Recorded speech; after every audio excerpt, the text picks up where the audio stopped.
Hello hello hello. जय हिंद दोस्तों, UP classes में आपका स्वागत है। मैं निकेश यादव आज आप लोगों के सामने आपका जो फोर्थ सेमेस्टर का हाइड्रोलिक सब्जेक्ट है उस सब्जेक्ट को लेकर आ चुका हूँ। वो सब्जेक्ट जिसे हम लोग क्या हाइड्रोलिक्स बोलते हैं। इस सब्जेक्ट में हमें बहुत सारी जो आपको दिक्कतें आती हैं कि आपकी फ्लूइड मैकेनिक्स क्या है, हाइड्रोलिक्स क्या है, न्यूमेटिक्स क्या है। तो आज मैं ओवरऑल जो बातें करूंगा वो बातें करूंगा मैकेनिक्स के ऊपर कि मैकेनिक्स कौन कौन सी होती है, मैकेनिक्स हमें कहाँ पर पढ़नी होती है और किस सेमेस्टर में हम कौन सी मैकेनिक्स को पढ़ते हैं। इन सारी चीजों को हम लोग आज डिस्कस करेंगे। जैसे कि ये हम लोग बोल सकते हैं कि ये जो हमारी क्लास है ये हमारी कॉन्सेप्ट ऑफ मैकेनिक्स की है। इसमें हम लोग ओवरऑल मैकेनिक्स की बात करेंगे। आज हम लोग जो आपका सब्जेक्ट हाइड्रोलिक्स है फोर्थ सेमेस्टर में हाइड्रोलिक सब्जेक्ट के यानी कि फ्लूइड मैकेनिक्स जो है वहां तक आज हम लोग जाएंगे अच्छी तरीके से और एक एक करके हम लोग इन चीजों को समझेंगे। सो दैट मैं आप लोगों को कुछ चीजों को रिलेट करने के लिए क्या करने के लिए मैकेनिक्स को रिलेट करने के लिए कि कौन सी मैकेनिक्स में जैसे इंजीनियरिंग मैकेनिक्स हो गई, स्ट्रेंथ ऑफ मटेरियल जो पहले होती थी उसे इस समय मैकेनिक्स ऑफ मटेरियल में कन्वर्ट कर दिया गया है, उसको नाम दे दिया गया है। सेम चीजें वही है परंतु उसको क्या किया गया है, मैकेनिक्स ऑफ मटेरियल में उसको कन्वर्ट कर दिया गया है। उसके बाद जो थर्ड है आपकी फ्लूइड मैकेनिक्स। फ्लूइड मैकेनिक्स में क्या होता है, फ्लूइड मैकेनिक्स में जो हम लोग हमें क्या पढ़ना है, हाइड्रोलिक्स पढ़ना है और उसमें एक न्यूमेटिक्स भी आता है। क्या जो फ्लूइड मैकेनिक्स होता है उसमें हमें हाइड्रोलिक्स पढ़ना है और न्यूमेटिक्स भी इसी में आता है। सो आई थिंक आप लोग सारी चीजों को अच्छे तरीके से रिलेट कर पा रहे होंगे मुझसे। वन बाय वन मैं इन चीजों को अच्छे तरीके से एक्सप्लेन करूंगा।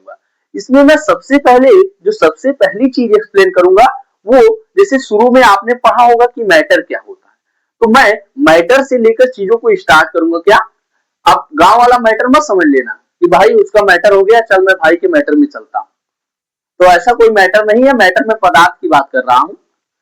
तो हम लोग जानेंगे कि सबसे पहले मैटर क्या होता है, फिर मैटर के ऊपर मैटर के टाइप मैटर के प्रकार कौन कौन से होते हैं, मैटर कौन कौन से प्रकार के होते हैं।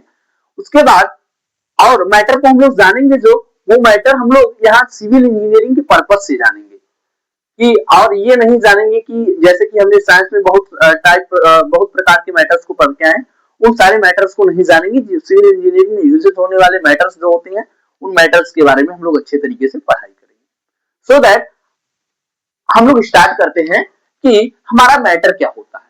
मैटर आई थिंक आप सभी लोग जानते होंगे कि मैटर क्या होता है, क्योंकि आप लोग पिछली क्लासों से साइंस पढ़ते हुए आ रहे हैं। क्लास 2-3 से साइंस पढ़ते हुए आप लोग अब चले आए हैं, आज आप लोग डिप्लोमा कर रहे हैं। सो दैट आप लोगों को कंप्लीट होगा कि मैटर क्या होता है, but I will explain that. Matter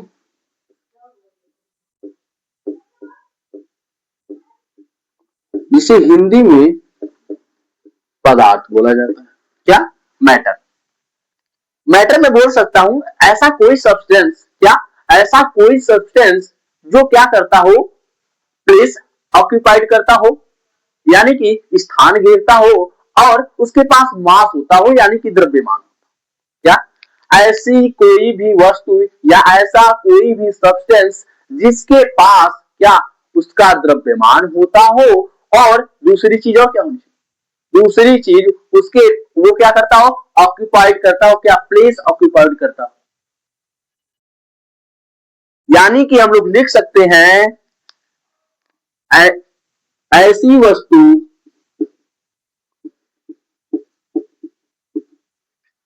ऐसी वस्तु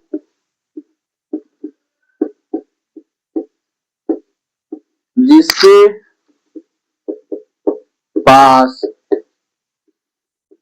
द्रव्यमान होता है साथ ही साथ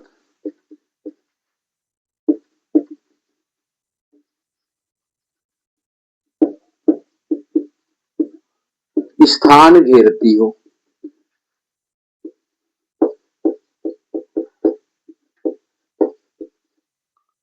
स्थान घेरती हो उसे हम लोग क्या बोलते हैं, उसे हम लोग बोल सकते हैं मैटर। मैटर तो बोल सकते हैं।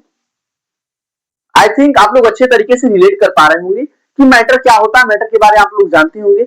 मैटर क्या होता है? पदार्थ, वे सब्सटेंस होते हैं या वे वस्तुएं होती हैं जिनके पास उनका द्रव्यमान होता है, और वे ये जो आपका त्रिविमी, आपका जो है ये त्रिविमी स्पेस है, इस स्पेस में कुछ वो जगह घेरते होंगे। क्या करते हो? कुछ जगह घेरते होंगे। जैसे कि आपके सामने ये जो आपका वाइपर है साफ करने वाला, इसको अब ये क्या हो जाएगा, ये जो है ये क्या करा, इसका कुछ द्रव्यमान होगा, कुछ इसका वजन होगा, और ये जो हमारा वायुमंडल है इसमें ये क्या कर रहा होगा, कुछ स्थान जरूर घेर रहा है। क्या? कुछ स्थान जरूर घेर रहा है। तो इसे हम लोग क्या बोल सकते हैं कि ये जो हमारा है ये हमारा मैटर है। मेरे हाथ में मार्कर है, ये मार्कर भी इनका कुछ द्रव्यमान होगा। मैं खुद हूं यहाँ पर, आप लोग जहां बैठे होंगे आप लोग खुद भी होंगे, और जैसा कि आपका आपके सामने कैमरा लगा हुआ है, रिकॉर्डिंग हो रही है, कैमरा खुद है। और एक तरह से, और इसको जो आपका मैटर होता है एक तरह से इसको और परिभाषित किया जाता है। कैसे परिभाषित किया जाता है? कि ऐसी कोई भी वस्तु जिसे हम छू सकते हैं, स्पर्श कर सकते हैं, उसे हम लोग मैटर बोलते हैं। आई थिंक आप लोग मैटर के बारे में समझ चुके होंगे कि मैटर क्या होता है। मैटर मैटर क्या होता है? ऐसी कोई भी वस्तु या ऐसा कोई भी सब्सटेंस जिसके पास उसका द्रव्यमान होता है, और इस त्रिविमीय ज्यामिति में क्या करता हो, वो कुछ आकार, कुछ कुछ आपका वॉल्यूम, आयतन को कुछ घेरता हो, उसे ही हम लोग क्या बोलते हैं? उसे हम लोग बोलते हैं मैटर बोलते हैं, पदार्थ बोलते हैं। पदार्थ में क्या क्या चीजें आ सकती हैं? पदार्थ में एग्जाम्पल मैं आप लोगों को पदार्थ का दे देता हूं। एग्जाम्पल देंगे तो लिख लीजिए, बोर्ड ही आपके सामने है,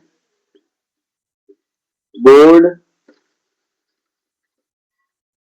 मार्कर ही ले लीजिए, मार्कर, मोबाइल, ऑयल, ये सारी चीजें जो हैं, फर्नीचर, पीपल, हम लोग भी तो हैं इसमें, पीपल, ईटीसी।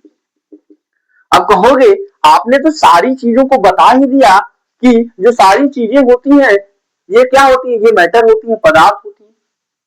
अब ऐसी कौन सी चीज होती है जो पदार्थ नहीं होती है? ऐसी कौन सी चीज होती है जो पदार्थ नहीं होती है? तो मैं बोल रहा हूं कि कौन सी चीज पदार्थ नहीं? इमोशन। इमोशन क्या पदार्थ हो सकती है?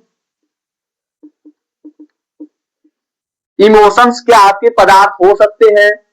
नहीं हो सकते, बिकॉज इसके पास क्या नहीं है, इसके पास खुद के द्रव्यमान नहीं होते हैं। क्या? इमोशंस के पास खुद के द्रव्यमान नहीं होते हैं, ये आपकी त्रिविमीय ज्यामिति में कोई स्पेस नहीं घेरते हैं। थॉट्स हो गई,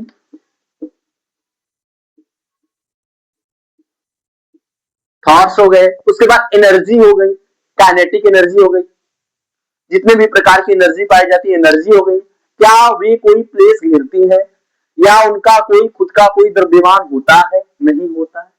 सो दैट हम लोग कह सकते हैं कि जैसे इमोशन, थॉट्स, एनर्जीज जो हो गई, काइनेटिक एनर्जी, ये सारी जो एनर्जीज होती हैं, ये क्या, ये लोग क्या, ये मैटर नहीं होती हैं, बिकॉज इनके पास क्या नहीं होता, इनके पास खुद का द्रव्यमान नहीं होता। दूसरी चीज, ये आपके त्रिविमीय ज्यामिति में कोई भी स्पेस नहीं घेरती। सो दैट आई थिंक आप लोग अब मैटर के बारे में समझ चुके होंगे, और मैटर के एग्जाम्पल जान चुके होंगे कि मैटर के एग्जाम्पल्स क्या होते हैं, और ये भी जान चुके होंगे कि कौन कौन सी चीजें जो होती है वो मैटर्स नहीं होती। अब हम लोग क्या करते हैं, अब हम लोग टाइप्स ऑफ मैटर की तरफ बढ़ते हैं। जैसा कि जिसमें हम लोग जानते हैं जो हमारे बेसिक्स मैटर होते हैं, बेसिक, आपके बेसिक मैटर कितने होते हैं? 3 होते हैं।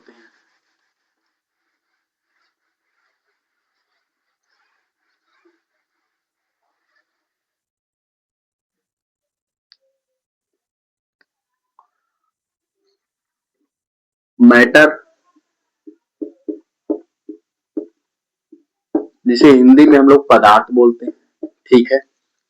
ये हमारे बेसिक जो होते हैं ये 3 होते हैं।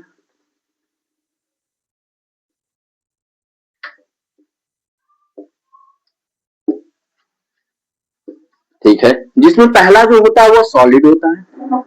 क्या होता है? सॉलिड होता है, जिसे हम लोग हिंदी में ठोस बोलते हैं। जो सेकंड होता है वो लिक्विड होता है,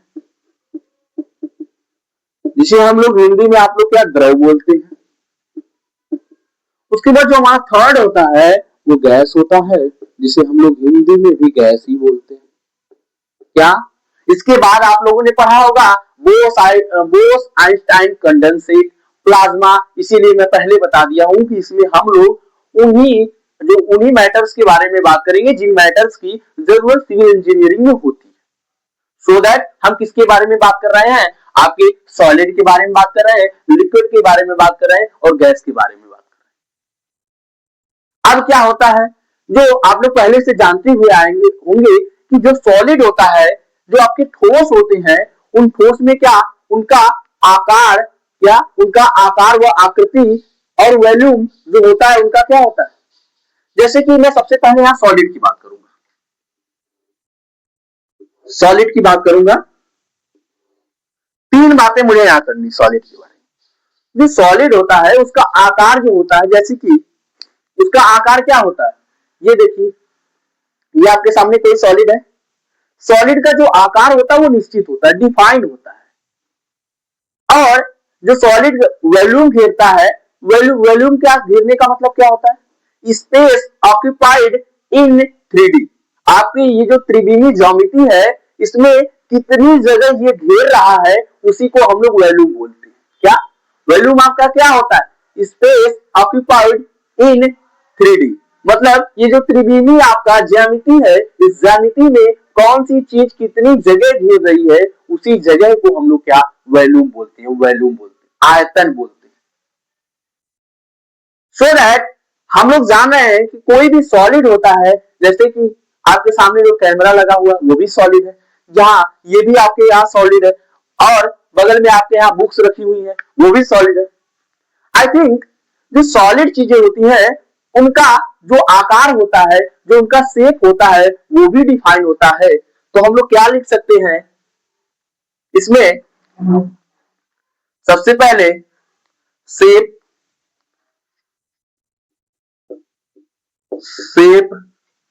और इधर आपका वॉल्यूम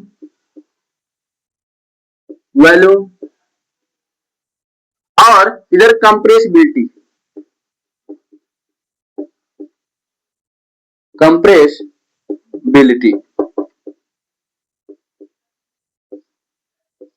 तो हम लोग बोल सकते हैं कि ये बताइए कि कोई ठोस है या कोई सॉलिड है तो उसे दबाया जा सकता है, उसे कंप्रेस किया जा सकता है? नहीं कंप्रेस किया जा सकता। यानी कि ये जो आपकी ये कंप्रेस जो आपका सॉलिड होता है वो कंप्रेसिबल नहीं होता। पहली बात, नॉट कंप्रेसिबल। क्या? सॉलिड जो होता है वो कंप्रेसिबल नहीं होता है। कैसा नहीं होता? कंप्रेसिबल नहीं होता है। दूसरी बात, जो सॉलिड होता है उसका शेप जो होता है वो निश्चित होता है। तीसरी बात, जो सॉलिड होता है उसका वॉल्यूम जो होता है वो निश्चित होता है। So we can say that जो आपके तीनों हैं, इनके तीनों के जो शेप होता है इनके डिफाइन है, और इनका वॉल्यूम जो है ये भी डिफाइन है, और ये जो आपका नॉट कंप्रेसिबल,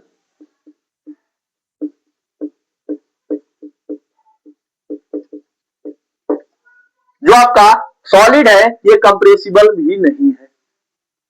आई थिंक इतनी चीजें आप लोगों को समझ में आ गई होंगी। अब हम लोग आगे क्या देखेंगे?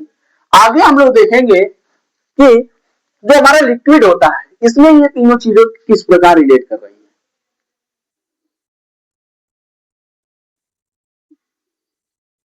ठीक है, इसमें क्या है? Compressibility,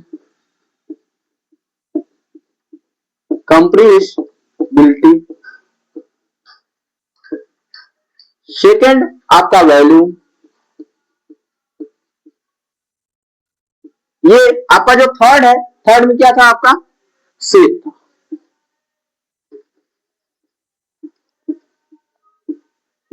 shape. अब सबसे पहले इसमें हम लोग शेप की बात करेंगे। जो आपका लिक्विड जो होता है, लिक्विड का शेप क्या निश्चित होता है? नहीं। जैसे कि आप लोग क्या वाटर को आप लोग ले लीजिए, वाटर लेते हैं, क्या जो आपका वाटर होता है, वाटर को हम लोग जिस बर्तन में रखते हैं, क्या करते हैं, वाटर को हम लोग जिस बर्तन में रखते हैं, वाटर उसी बर्तन का आकार ले लेता है।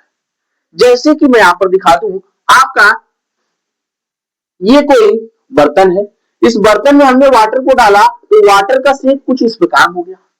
अगर वाटर को कुछ इस प्रकार के बर्तन में डाला जाए तो वाटर का जो शेप है वो कुछ इस प्रकार हो जाता है।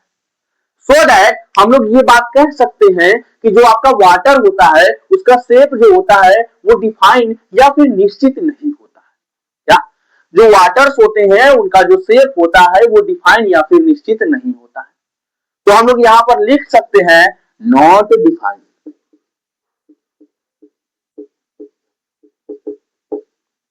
दूसरी बात, वॉल्यूम की बात अब करेंगे। वॉल्यूम, अच्छा देख लीजिए, जो वाटर्स होता है, वाटर हो जाएगा।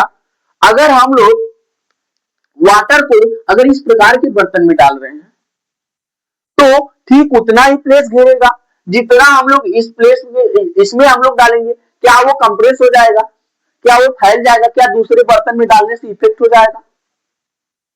मान लीजिए आपका ये बॉटल है, आपका ये बॉटल है, इस बॉटल में हम लोग कोई वाटर डालते हैं, वाटर इसमें जितना प्लेस घेरेगा ठीक उतना ही प्लेस इस बॉटल में भी घेरेगा। अगर थोड़ा सा वाटर इसमें हो, थोड़ा सा वाटर इसमें अगर डाल दिया जाए तो ठीक उतना ही पानी इसमें घेरेगा जितना पानी इसमें, अगर थोड़ा सा पानी हो इसमें डाल दिया जाए तो आप जो वॉल्यूम घेरेगा, मतलब वॉल्यूम का मतलब यही मैं बताया था, स्पेस ऑक्यूपाइड इन 3D। तो हम लोग बोल सकते हैं कि जो आपका वाटर होता है उसका वॉल्यूम निश्चित होता है, डिफाइंड होता है। क्या होता है? वाटर का जो वॉल्यूम होता है वो निश्चित होता है, डिफाइंड होता है। तो मैं यहां लिख दूं डिफाइंड। अब आती है कंप्रेसिबिलिटी की बात। लिक्विड के कंप्रेसिबिलिटी की बात आती है कि ये कंप्रेसिबल है या फिर नहीं है। तो मैं बोलूंगा कि जो आपका लिक्विड है वो कंप्रेसिबल है या फिर नहीं है, इसके बारे में हम लोग जानें। तो लिक्विड, जैसे कि आपका लिक्विड होता है और लोग कहते हैं लिक्विड कंप्रेसिबल होता है।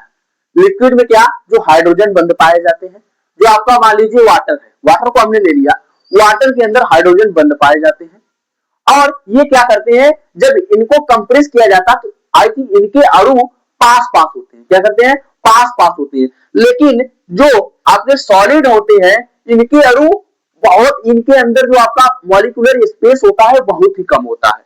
क्या?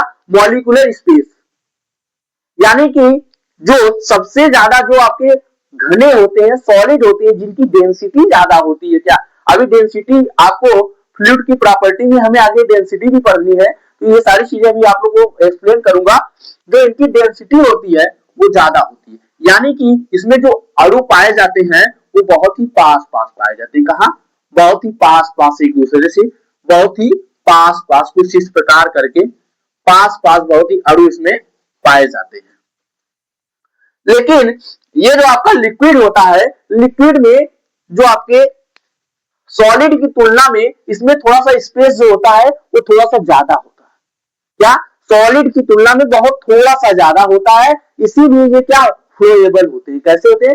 फ्लोएबल होते हैं, बहने योग्य होते हैं। और ये क्या, ये भी पूर्ण रूप से कंप्रेसिबल नहीं होते हैं, वर्चुअली कंप्रेसिबल, इनकंप्रेसिबल होते हैं, लगभग असंपीड्य होते हैं। क्या होते हैं? लगभग असंपीड्य होते हैं। तो हम लोग लिख सकते हैं वर्चुअली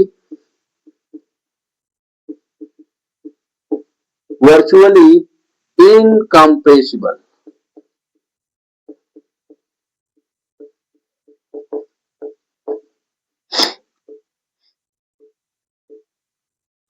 क्या होते हैं?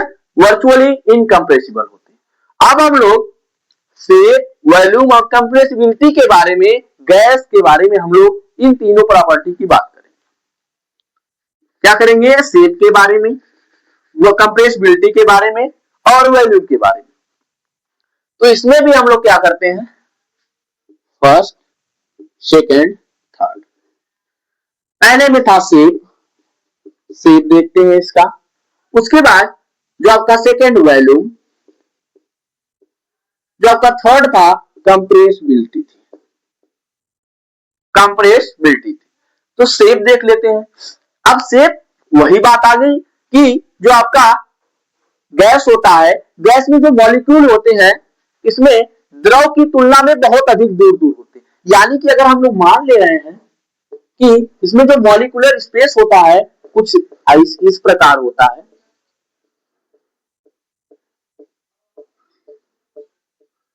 कुछ इस प्रकार होता है, यानी कि सॉलिड से गैस में मॉलिक्यूलर स्पेस जो है थोड़े से अधिक है, लेकिन जो सॉलिड से लिक्विड में जो मॉलिक्यूलर स्पेस है वो थोड़े से अधिक है।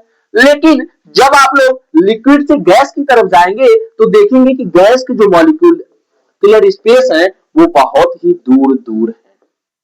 किसकी तुलना में? किसकी तुलना में? लिक्विड की तुलना में।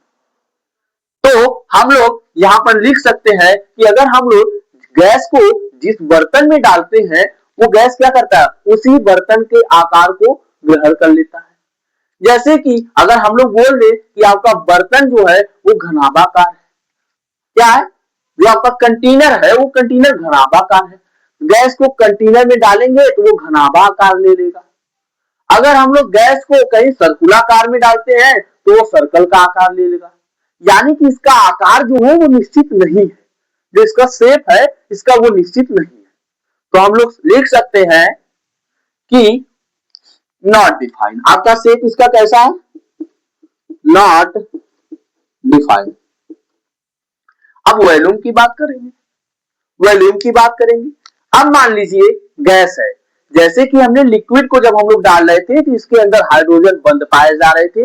ये क्या कर रहा था, एक बर्तन में डाल रहे थे तो उस बर्तन में उसका शेप जरूर चेंज हो रहा था, उसका जो आकार था वो जरूर चेंज हो जा रहा था, लेकिन जो उसके वॉल्यूम थे वॉल्यूम में कोई चेंजमेंट नहीं आता था।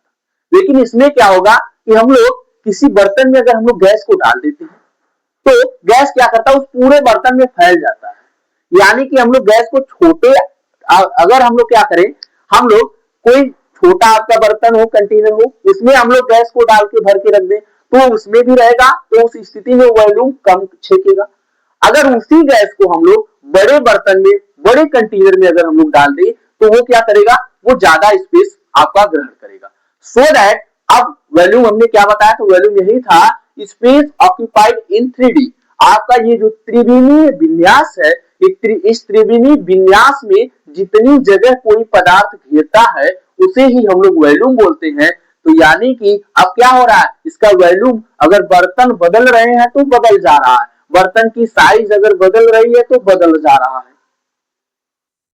सो दैट हम लोग बोल सकते हैं कि आपका इसमें जो वॉल्यूम होता है ये भी आपका क्या होता है, नॉट डिफाइंड होता है, नॉट डिफाइंड होता है,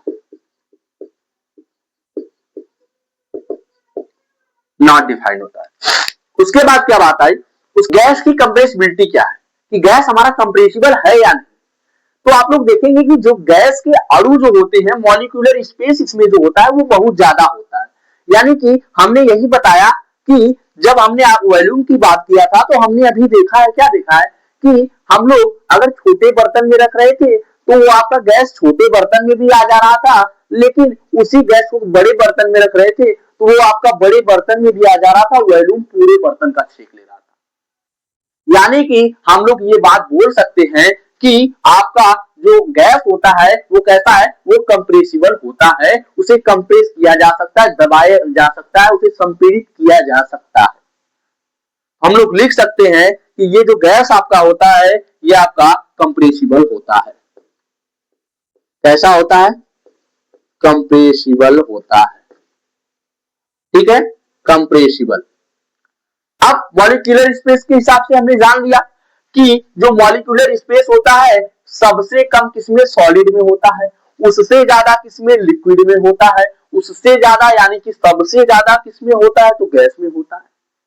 सो दैट हमने मैटर के बारे में जाना और मैटर कौन सी चीजें नहीं होती है उनके बारे में जाना, और हमने जाना कि मैटर के types according to civil engineering works. तो मैटर, सॉलिड, लिक्विड, गैस तीन प्रकार के थे, जिसमें कि हमने क्या देखा, हमने देखा जो आपका सॉलिड होता है उसका जो शेप होता है वो भी डिफाइंड होता है, यानी कि निश्चित होता है। जो उसका वॉल्यूम होता है वो भी डिफाइंड होता है, और उसका जो कंप्रेसिबिलिटी होती है वो इनकम्प्रेसिबल होता है, वो उसे कंप्रेस नहीं किया जा सकता। उसके बाद आपका लिक्विड है। लिक्विड क्या हो गया? लिक्विड का जो शेप है वो शेप अलग अलग बर्तन में जाता है, तो जिस वजह से बदल जाता है, इसलिए उसका जो शेप है वो डिफाइंड नहीं है।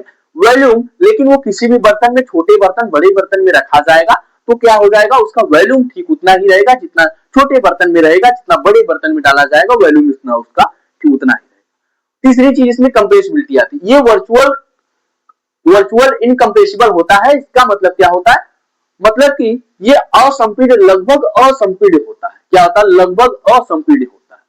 और जो आपका तीसरा है, तीसरा आपका गैस होता है। गैस का ना तो शेप डिफाइन है, ना ही उसका क्या वॉल्यूम डिफाइन है, और न ही वो जो आपका ये आपका जो गैस होता है ये कंप्रेसिबल होता है, इसे दबाया जा सकता है।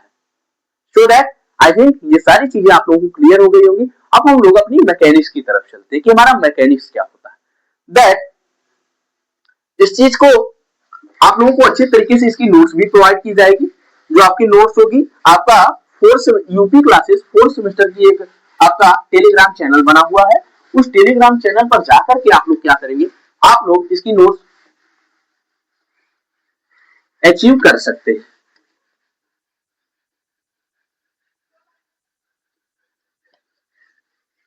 जैसा कि आप लोग 4th सेमेस्टर में हैं, तो जो आपकी मैकेनिक्स होती है, मैकेनिक्स की शुरुआत आपके 2nd सेमेस्टर में ही हो गई थी। तो आप लोगों ने मैकेनिक्स के बारे में कुछ न कुछ चीजें तो पढ़ी होंगी, और इंजीनियरिंग मैकेनिक्स और मैकेनिक्स ऑफ मटेरियल, जिसे पहले स्ट्रेंथ ऑफ मटेरियल बोला जाता था, इन सारी चीजों के बारे में आपने पढ़ाई कर ली। सो हम चलते हैं, हम लोग जानते हैं फिर से मैकेनिक्स हमारी क्या होती है, जिसे हिंदी में यांत्रिकी बोला जाता है। मैकेनिक्स या मैकेनिक्स,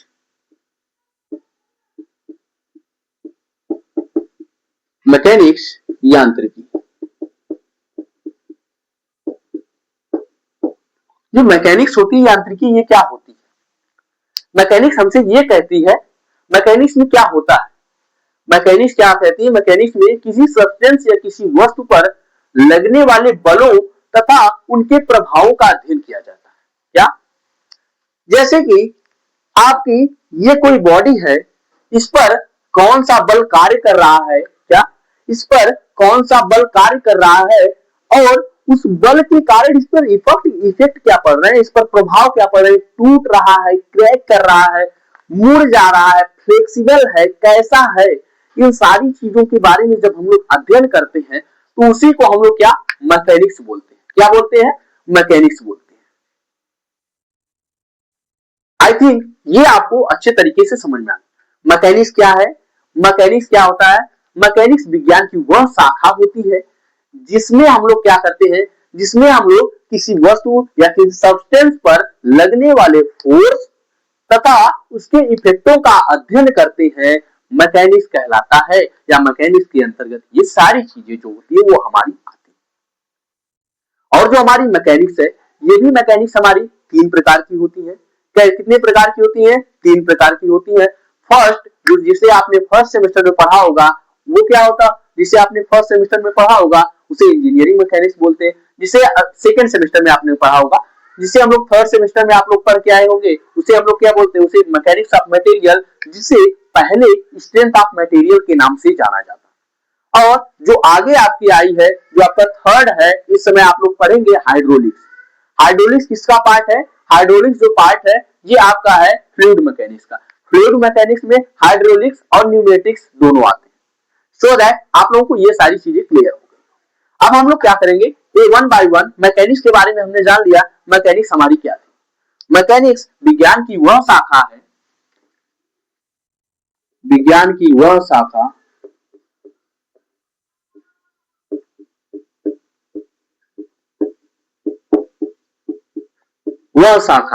जिसके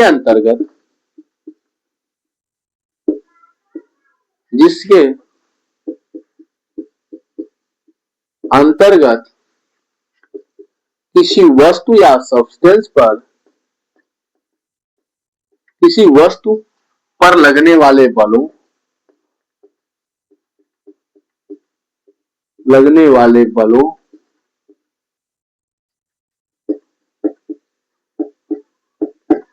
तथा उनके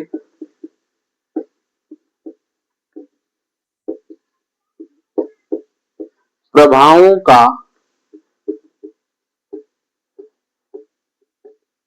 अध्ययन किया जाता है। अध्ययन किया जाता है। मैकेनिक्स क्या होती है? मैकेनिक्स विज्ञान की वह शाखा होती है जिसके अंतर्गत किसी वस्तु पर लगने वाले फोर्स तथा उस फोर्स के कारण उन पर इफेक्ट क्या पड़ता है, टूट जाते, क्रैश कर जाते, डिफॉर्म हो जाते, मुड़ जाते हैं, इन सारी चीजों का हम लोग अध्ययन करते हैं, तो उसे ही हम लोग क्या बोलते हैं? मैकेनिक्स बोलते हैं। अब मैकेनिक्स कितने प्रकार में डिवाइड है? अब हम लोग एक चार्ट में बनाता हूं मैकेनिक्स का। Mechanics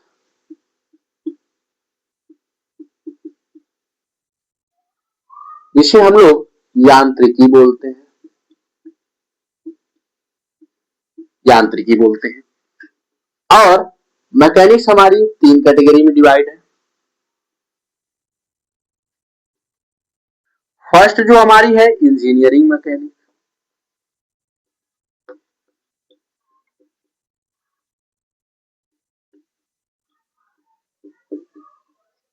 engineering mechanics.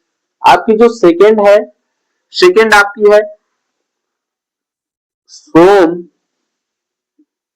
आर मोम, जिसे हम लोग मैकेनिक्स ऑफ मटेरियल बोलते हैं, इसे हम लोग स्टूडेंट ऑफ मटेरियल बोलते हैं, इसे mechanics of material.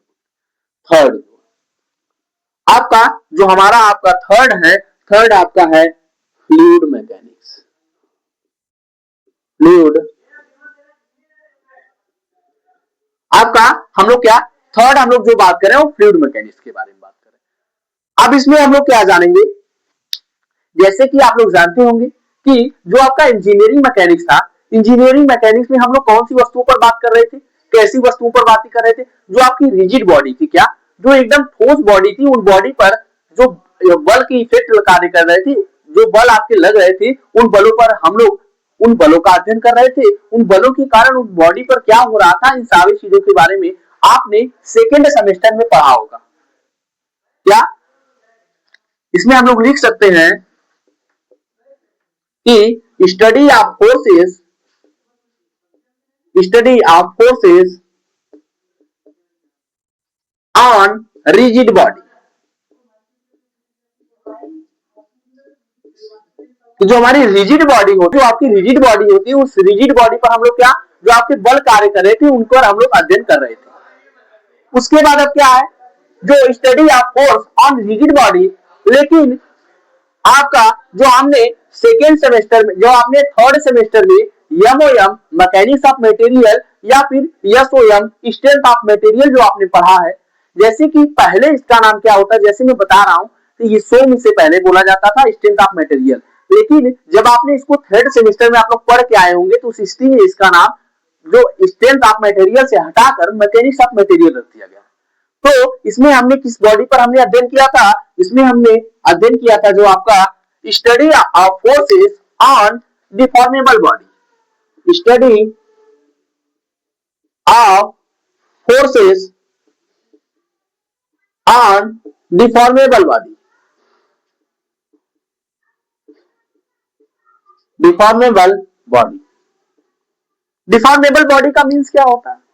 Deformable bodies जो होती हैं उनमें जो कभी हम लोग फोर्स लगाते हैं, फोर्स लगाने पर आई थिंक थोड़ी मोड़ी कंप्रेस होती है, सो दैट जो क्रैक कर जाती है, जो डिफॉर्म हो जाती है, बीम्स आपकी होती है, इन ये जो बॉडीज होती है ये हमारी कैसी होती है? डिफॉर्मेबल बॉडी होती है। इन्हीं के बारे में आपने पीछे बात करके आए हैं आप लोगों ने। अब हम लोग किधर चलेंगे? आपकी फ्लूइड मैकेनिक्स की तरफ। जो आपकी फ्लूइड मैकेनिक्स है, आपकी फ्लूइड मैकेनिक्स आपकी आपसे क्या कहती है? जो फ्लूइड मैकेनिक्स होती है इसमें हम लोग क्या करते हैं, जो आपके फ्लूइड होते हैं, फ्लूइड आपके कौन कौन से होते हैं? जैसे कि फ्लूइड में आपका आ जाता है लिक्विड भी आता है और गैस भी आता है। क्या लिक्विड और गैस दोनों आते हैं, लिक्विड और गैस दोनों आते हैं जो आपका फ्लूइड है। फ्लूइड में हम लोग क्या करते हैं, जो आपकी फ्लूइड मैकेनिक्स है, फ्लूइड मैकेनिक्स में हम लोग बोल सकते हैं कि विज्ञान की वह शाखा है जिसके अंतर्गत हम लोग क्या करते हैं, तरलों क्या तरलों पर क्या करते हैं, उन पे कार्य करने वाले फोर्सेस, बलों का अध्ययन करते हैं और क्या करते हैं, उन पर उन बलों के कारण जो इफेक्ट पड़ते हैं उन इफेक्टों का हम लोग अध्ययन करते हैं। क्या हमने बोला, जैसे कि आपकी परिभाषा मैकेनिक्स की क्या थी कि विज्ञान की वह शाखा जिसके अंतर्गत हम लोग किसी बॉडी पर लगने वाले फोर्सेस तथा उनके प्रभावों का अध्ययन करते हैं। इसी प्रकार यहां पर हम लोग कैसे परिभाषित करेंगे कि फ्लूइड जो आपकी फ्लूइड मैकेनिक्स है, इसमें विज्ञान की वह शाखा जिसके अंतर्गत हम तरलों पर लगने वाले, तरल का मतलब आपका क्या होगा, लिक्विड और गैस दोनों होंगी, तरलों पर लगने वाले फोर्सेस तथा उनके प्रभावों का अध्ययन करते हैं, उसे ही हम लोग फ्लूइड मैकेनिक्स बोलते हैं। तो हम लोग बोल सकते हैं, लिख सकते हैं, study of forces, study of forces, forces on आपकी जो रहेगी इसमें आपका फ्लूइड, फ्लूइड पर हम लोग क्या, लगने वाले बलों का हम लोग अध्ययन करते हैं, सो दैट मैं ये समझ सकता हूं कि आप लोगों ने ये जो आपकी मैकेनिक्स होती है, मैकेनिक्स की 3 शाखाएं होती है, जैसे कि इंजीनियरिंग मैकेनिक्स और सोम मैकेनिक्स ऑफ मटेरियल या फिर strength of material, fluid mechanics, इनके बारे में अच्छे तरीके से समझ चुके होंगे। अब हम लोग आगे चलते हैं कि आपकी जो फ्लूइड मैकेनिक्स होती है ये क्या होती है, फ्लूइड मैकेनिक्स के प्रकार क्या होते हैं, सो दैट अब हम लोग फ्लूइड मैकेनिक्स की तरफ बढ़ते हैं।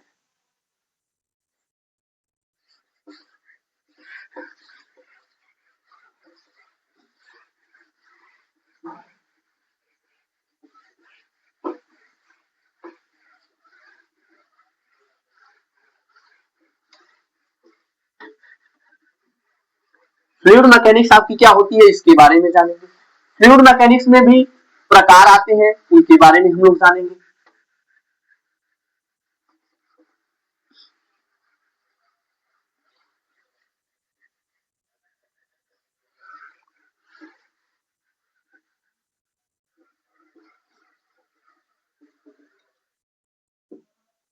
फ्लूइड मैकेनिक्स,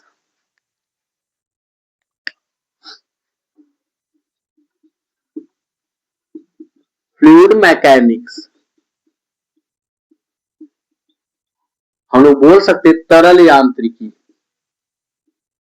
तरल यांत्रिकी, तरल यांत्रिकी। अब हम लोग क्या कर रहे हैं, तरल यांत्रिकी क्या होती है, तरल यांत्रिकी जो आपकी फ्लूइड मैकेनिक्स होती है ये क्या होती है, इसे हम लोग जब हम लोग डिफाइन करेंगे तो हम लोग बोलेंगे कि जो आपकी कोई आपका जो तरल होता है, तरल पर कार्य करने वाले बलों, क्या तरल पर कार्य करने वाले बलों का अध्ययन कब कब, जब वह विराम अवस्था में होगा उस स्थिति में भी, जब वह गति की अवस्था में होगा उस स्थिति में भी जब हम लोग करेंगे, दोनों स्थितियों में। तो हम लोग इसे परिभाषित कर सकते हैं कि जो आपकी फ्लूइड मैकेनिक्स होती है, विज्ञान की वह शाखा होती है जिसके अंतर्गत हम तरलों पर विरामावस्था व गति की अवस्था में लगने वाले बलों का अध्ययन करते हैं, उसे हम लोग क्या बोलते हैं, फ्लूइड मैकेनिक्स बोलते हैं। क्या बोलते हैं, तरलों पर लगने क्या विज्ञान की वह शाखा होती है जिसमें तरलों पर लगने वाले, तरलों पर विरामावस्था व गति की अवस्था, दोनों अवस्थाओं में लगने वाले जो फोर्सेस का अध्ययन होता है, हम लोग किसके अंतर्गत करते हैं, फ्लूइड मैकेनिक्स के अंतर्गत करते हैं। जो आपकी फ्लूइड मैकेनिक्स आती है ये आपकी, ये भी इसको हम लोग 3 स्टेप्स में पढ़ते हैं। जैसे कि आपकी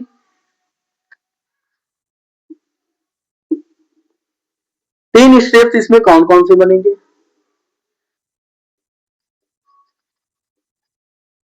3 स्टेप इसमें बनेंगे,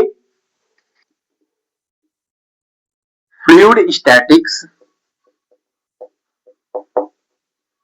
फ्लूइड स्टैटिक्स जिसे हम लोग क्या बोलते हैं, तरल स्थितिकी,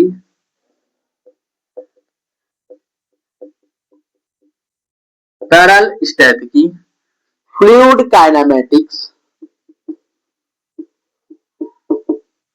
काइनेमेटिक्स जिसे हम लोग हिंदी में बोलते हैं तरल शुद्ध गतिकी, तरल शुद्ध गतिकी। जो इसके बाद आपका थर्ड आपका होता है फ्लूइड डायनेमिक्स।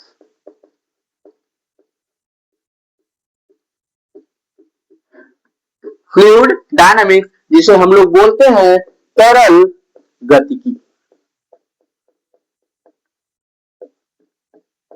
अब इसमें क्या होगा, अब हम लोग बोलेंगे कि जो आपका फ्लूइड स्टैटिक्स होता है, इस स्थिति में हम लोग क्या करते हैं, जो आपके तरल होते हैं, तरल जब क्या विरामावस्था में होते हैं या रुके होते हैं, उस स्थिति में जब हम लोग उसके बारे में अध्ययन करते हैं, तो ऐसे अध्ययन उसमें हम लोग क्या फ्लूइड मैकेनिक्स के अंतर्गत करते हैं। क्या फ्लूइड मैकेनिक्स में होता है, फ्लूइड मैकेनिक्स में उस स्थिति में हम लोग फ्लूइड पर अध्ययन करते हैं जब आपका फ्लूइड क्या होता है, रुका हुआ होता है, रेस्ट में होता है। तो हम लोग लिख सकते हैं study of fluid in rest condition. Study of fluid in rest condition, कि जब आपका फ्लूइड रुका होगा, उस स्थिति में हम लोग किसमें फ्लूइड स्टैटिक्स के अंतर्गत हम लोग जब अध्ययन करते हैं, तो जो आपका फ्लूइड होता है रुका हुआ होता है। फ्लूइड का मतलब लिक्विड या फिर गैस, फ्लूइड का मतलब लिक्विड या फिर gas. So that I think आप लोग ये समझ चुके होंगे कि फ्लूइड स्टैटिक्स क्या होता है। अब आपका आ गया फ्लूइड काइनेमेटिक्स, जिसे हिंदी में बोला जाता है तरल शुद्ध गतिकी। क्या तरल शुद्ध गतिकी बोला जाता है। अब हम लोग जानेंगे कि तरल शुद्ध गतिकी आपका फ्लूइड काइनेमेटिक्स क्या होता है। फ्लूइड काइनेमेटिक्स कब ये इसमें तरल की किस अवस्था में हम लोग अध्ययन करते हैं, जब आपका तरल क्या होता है, गति की अवस्था में होता है, और उस स्थिति में उस पर जो जिस कारण से फोर्स लग रहा है, उस फोर्स का अध्ययन नहीं करते हैं, परंतु जब आपका तरल गति कर रहा है, उस गति की अवस्था का ही केवल अध्ययन करते हैं, न कि फोर्स का। न हम लोग जानते हैं फोर्स क्यों लग रहा है। तरल जब तक तरल पर कोई फोर्स टेंजेंशियल फोर्स नहीं लगाया जाएगा, तब तक आपका तरल गति नहीं करेगा। क्या जब आपका कोई फ्लूइड पर जब तक कोई टेंजेंशियल फोर्स नहीं लगाया जाएगा, तब तक वो आपका गति नहीं करेगा। तो हम लोग बोल सकते हैं कि जो आपका फ्लूइड काइनेमेटिक्स होता है, इसके अंतर्गत हम लोग कब करते हैं, कब आपका इसमें जो फ्लूइड के ऊपर अध्ययन करते हैं, उस स्थिति में अध्ययन करते हैं जब वो गति की अवस्था में होता है, परंतु उसकी गति का तो अध्ययन करते हैं, लेकिन इसका अध्ययन नहीं करते हैं, जो आपके फोर्सेस उस पर लग रहे हैं, उसका इफेक्ट कोई पड़ता है, उसका हम लोग अध्ययन नहीं करते हैं। तो उस स्थिति में हम लोग बोल सकते हैं कि वो आपका फ्लूइड काइनेमेटिक्स के अंतर्गत आएगा। तो हम लिख सकते हैं study of fluid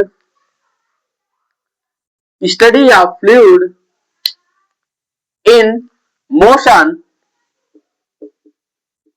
study of fluid in motion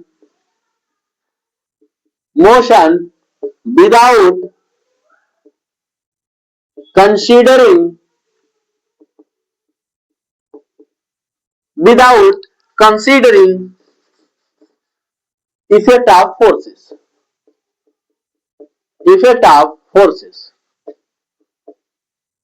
बिना बलों के प्रभाव को जाने जब फ्लूइड की गति की अवस्था का अध्ययन किया जाता है, वो आपका तरल शुद्ध गतिकी के अंतर्गत आता है।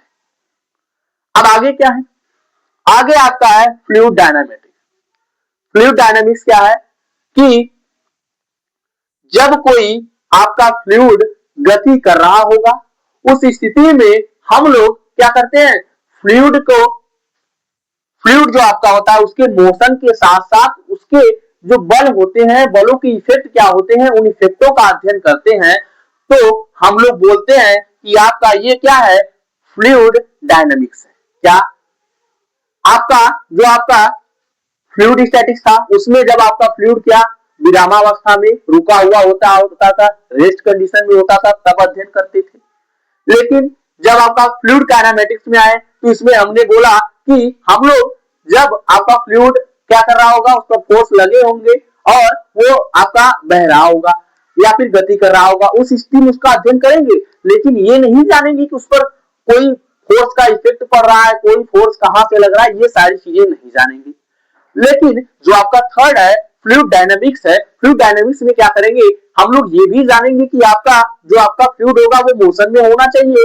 और दूसरी चीज आपकी क्या है कि उस पर जो इफेक्ट होते हैं, प्रभाव होते हैं बलों के, उन सारे प्रभावों को भी हम लोग जानेंगे। तो उस स्थिति में जो आपका आएगा वो फ्लूइड मैकेनिक्स यानी कि तरल गतिकी के अंतर्गत आएगा। क्या किसके अंतर्गत, तरल गतिकी के अंतर्गत आएगा। तो हम लोग लिख सकते हैं यहां पर study of fluid, study of fluid in motion with considering effect of forces। क्या, with effect of forces. I think आप लोग क्या, आपकी जो फ्लूइड मैकेनिक्स होती है, फ्लूइड मैकेनिक्स को तीन पार्ट्स में बांटा हमने, किसमें, fluid statics, fluid kinematics, fluid dynamics. जिसे फ्लूइड स्टैटिक्स को हिंदी में बोलते हैं तरल स्थितिकी, फ्लूइड काइनेमैटिक्स को तरल शुद्ध गतिकी और फ्लूइड डायनामिक्स को तरल गतिकी बोलते हैं। ये सारी चीजें आप लोगों को अच्छे तरीके से समझ में आई होंगी। अब हम लोग आगे चलते हैं कि फ्लूइड मैकेनिक्स को भी टू पार्ट्स में हमने डिवाइड किया है। इसको जो आपकी फ्लूइड मैकेनिक्स होती है इसे भी हमने टू पार्ट्स में डिवाइड किया है।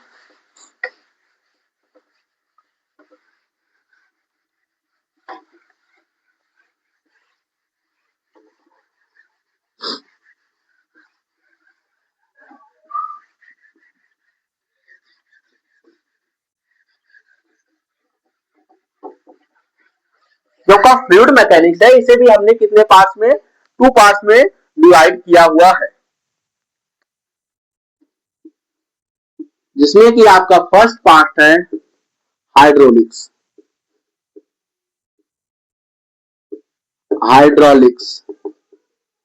हाइड्रोलिक्स को हिंदी में बोलते हैं द्रव स्थितिकी। क्या बोलते हैं, द्रव स्थितिकी।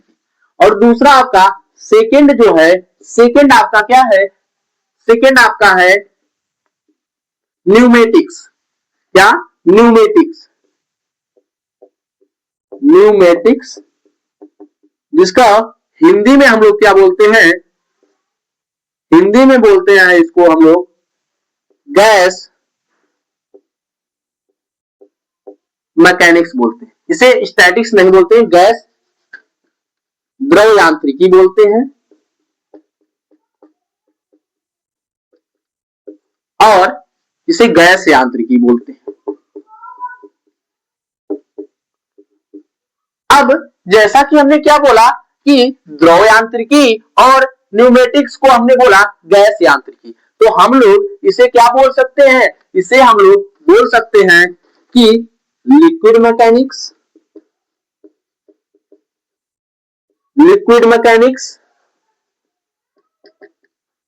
और जो आपका ये न्यूमेटिक्स में आ गया, न्यूमेटिक्स आपका गैस यांत्रिकी, यानी कि हम लोग इसे बोल सकते हैं गैस मैकेनिक्स। क्या हो गए, जो आपके फ्लूइड मैकेनिक्स है वो टू टाइप्स में बांटे गए हैं, जिसमें कि फर्स्ट है हाइड्रोलिक्स, जिसे हिंदी में बोला जाता है द्रव यांत्रिकी, और इसका दूसरा नाम है लिक्विड मैकेनिक्स। क्या है, लिक्विड मैकेनिक्स। और आपका जो सेकंड है आपका न्यूमेटिक्स है, न्यूमेटिक्स में जिसे हम लोग गैस यांत्रिकी हिंदी में बोलते हैं, और इसका जो सेकंड नाम है गैस मैकेनिक्स। अब जैसे कि आप लोग जानते होंगे फ्लूइड मैकेनिक्स में हम लोग क्या कर रहे थे, जो आपके फ्लूइड थे उनकी मोशन में भी और रेस्ट कंडीशन में भी उन पर जो बल लगते हैं उन बलों का हम लोग क्या कर रहे थे, स्टडी कर रहे थे, उस पर अध्ययन कर रहे थे। लेकिन अब यहाँ पर जब दो कैटेगरी में बांट दिए गए हैं, जैसे कि आपका ये हाइड्रोलिक्स है, क्या है, हाइड्रोलिक्स है, हाइड्रोलिक्स में द्रव आपका क्या आ गया, द्रव यांत्रिकी, लिक्विड मैकेनिक्स। तो हम लोग बोलेंगे कि जो आपका हाइड्रोलिक्स होता है विज्ञान की वह शाखा होती, क्या, विज्ञान की जो आपका साइंस है, साइंस की वह ब्रांच होती है जिसके अंतर्गत क्या, जिसके अंतर्गत हम लोग द्रव के रेस्ट कंडीशन में भी और मोशन कंडीशन में भी, यानी कि जब आपका द्रव रुका हुआ होगा और गति कर रहा होगा, उन दोनों अवस्थाओं में जब हम लोग अध्ययन करेंगे तो वह आपका आ जाएगा हाइड्रोलिक्स यांत्रिकी के, आपका हाइड्रोलिक्स के अंतर्गत आ जाएगा, लिक्विड मैकेनिक्स के अंतर्गत आ जाएगा। लेकिन जब हम लोग क्या न्यूमेटिक्स जो आपका है, गैस यांत्रिकी है, हम लोग क्या करेंगे, जो आपका गैस यांत्रिकी है इसके अंतर्गत क्या करेंगे, बोलेंगे कि हाइड्रोलिक, आपका जो न्यूमेटिक्स है विज्ञान की वह शाखा होती है, वह साइंस की वह ब्रांच होती है जिसके अंतर्गत हम लोग क्या करेंगे, जब आपका गैस कहां पर होगा, जब हम लोग गैस के किसके बारे में अध्ययन करेंगे, गैस के विरामावस्था में और गैस जब गति कर रहा होगा, दोनों अवस्थाओं में अध्ययन करेंगे तो हम लोग क्या बोलेंगे, गैस यांत्रिकी बोलेंगे। अब जो फ्लूइड मैकेनिक्स होता है, हम लोग सिविल इंजीनियरिंग के स्टूडेंट है, सो दैट हमें हाइड्रोलिक्स के बारे में ज्यादा चीजें पढ़नी है और हाइड्रोलिक सब्जेक्ट ही हमारा है, क्या जो हमारा सब्जेक्ट है, ये हमारा सब्जेक्ट ही हमारा हाइड्रोलिक्स है। और ये जो आपका न्यूमेटिक्स है, न्यूमेटिक्स जो होता है इसमें ज्यादा जो आपके मैकेनिकल इंजीनियरिंग के स्टूडेंट्स होते हैं उनको पढ़ना होता है, क्योंकि उनको गैस से रिलेटेड सारी चीजों के बारे में जानना होता है। तो हम बता दिए कि जब हम लोग क्या करते हैं, लिक्विड का अध्ययन करते हैं विरामावस्था या फिर गति अवस्था में, तो वो हाइड्रोलिक्स के अंतर्गत आता है। लेकिन जब हम लोग गैस का अध्ययन करते हैं विरामावस्था में या फिर गति की अवस्था में, तो हम लोग वो न्यूमेटिक्स के अंतर्गत आता है। न्यूमेटिक्स का जो दूसरा नाम होता है उसे गैस मैकेनिक्स कहते हैं। जो आपका हाइड्रोलिक्स होता है, हाइड्रोलिक्स का जो दूसरा नाम होता है उसे लिक्विड मैकेनिक्स बोला जाता है। आई थिंक ये सारी चीजें आप लोगों को अच्छे तरीके से समझ में आएगी। अब हम लोग क्या करते हैं, जो आपका हाइड्रोलिक्स होता है, हाइड्रोलिक्स को भी 3 पार्ट्स में डिवाइड किए गए। न्यूमेटिक्स के बारे में अच्छे तरीके से नहीं जानेंगे क्योंकि न्यूमेटिक्स हमें यहाँ पर अच्छे तरीके से नहीं पढ़नी है। अगर आप लोग जानना चाहेंगे तो I will provide a video of 2 minute or 1 minute that you will see what is the आपका pneumatics and its types, so that हम लोग स्टार्ट करते हैं कि हमारा जो हाइड्रोलिक्स क्या होता है। हाइड्रोलिक्स हमने जान चुके हैं। हाइड्रोलिक्स के प्रकार जैसे कि हाइड्रोलिक्स, इसमें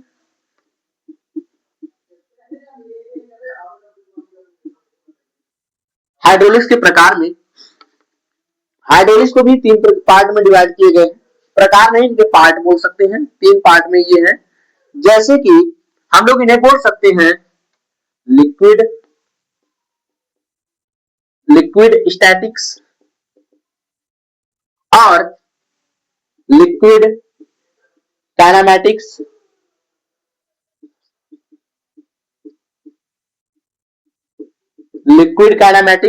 उसके बाद आपका आ सकता है लिक्विड डायनामिक्स। लिक्विड डायनामिक्स को हिंदी में लोग तरल गतिकी बोलते, आपका द्रव गतिकी बोलते हैं। इसे हम लोग, जो आपका लिक्विड काइनेमैटिक्स होता है, इसे हम लोग द्रव शुद्ध गतिकी बोलते हैं। उसके बाद जो आपका लिक्विड स्टैटिक्स होता है, इसे हम लोग द्रव स्थैतिकी बोलते हैं। क्या बोलते हैं? द्रव स्थैतिकी बोलते हैं।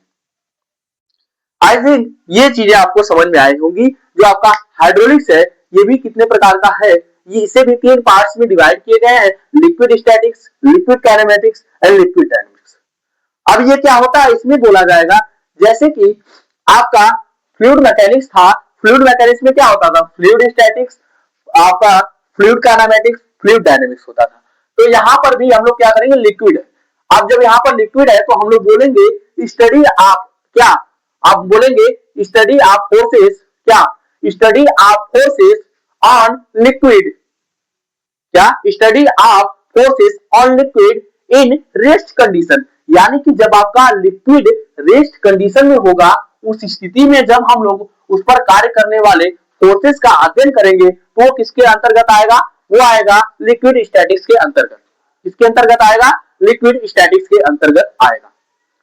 और जब हम लोग क्या करेंगे, जब आपका फोर्स, जब आपका कोई लिक्विड होगा वो गतिशील अवस्था में होगा, उस स्थिति में हम उस गतिशील अवस्था का अध्ययन करेंगे विदाउट कंसीडरिंग, क्या करें, विदाउट कंसीडरिंग कि उस पर जो बल लग रहे हैं वो कहां से लग रहे हैं, बल का इफेक्ट क्या होगा। इन सारी चीजों को छोड़कर जब हम लोग अध्ययन करेंगे तो हम लोग बोलेंगे कि वो क्या है, वो आपका आएगा लिक्विड काइनेमेटिक्स के अंतर्गत आएगा, जिसे हिंदी में बोला जाता है आपका द्रव शुद्ध गतिकी बोला जाता है। लेकिन अगर जब हम लोग क्या लिक्विड डायनामिक्स की बात करेंगे तो इस स्थिति में जो हमारा आपका तरल, आपका फ्लूइड, आपका लिक्विड होगा, लिक्विड आपका क्या गति कर रहा होगा, उसकी गति के साथ साथ उस पर जो फोर्स कार्य कर रहे हैं, जो बल लग रहे हैं, उन बलों का भी अध्ययन करेंगे और साथ ही साथ में उनके इफेक्ट क्या हो रहे हैं, उन सारी चीजों का अध्ययन करेंगे। तो हम लोग क्या अध्ययन करेंगे तो वो किसके अंतर्गत आएगा, वो आपका आएगा लिक्विड डायनेमिक्स के अंतर्गत, जिसे हम लोग हिंदी में बोलते हैं द्रव गतिकी। आई थिंक ये सारी चीजें आप लोगों को अच्छे तरीके से समझ में आ गई होंगी। अब हम लोग क्या करेंगे, जो आपका हाइड्रोलिक सब्जेक्ट होता है, हाइड्रोलिक्स को जो आपका अगला लेक्चर होगा उस लेक्चर में 1 बाय 1 करके जो आपके अकॉर्डिंग टू आपका जो सिलेबस होगा बीटी यूपी का, उसके हिसाब से हम लोग अच्छे तरीके से पढ़ेंगे। सो दैट, जय हिंद दोस्तों।